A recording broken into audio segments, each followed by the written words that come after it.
Para naman sa paggawa ng ating dulce de leche o yung tinatawag nating yema, ganito po ang ating procedure. So first, meron dapat tayong condensed milk. Kung ano yung kasya dun sa lalagyan o sa lagaan o sa kasirola natin, edi yun. And then aalisin mo natin yung label na papel para hindi na tayo maging makalat. So 5 hours po natin pakukuluan yan, and then dagdag lang po tayo ng dagdag ng tubig kada oras o kada, alam mo yung pag-evaporate ng tubig at pagkakonti ng tubig. Para hindi at maiwasan po natin ang sunog ng ating dulce de leche sa lata.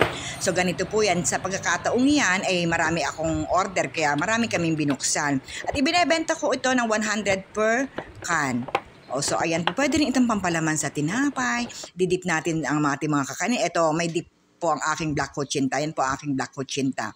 Kaya po nagiging mebenta yung ating kutsinta. Pero pwede rin po itong pang-feeding sa cake. At meron po rin ako sa jar pero hindi na ko na masyadong ginagawa ngayon kasi matrabaho. Yun lang, babush!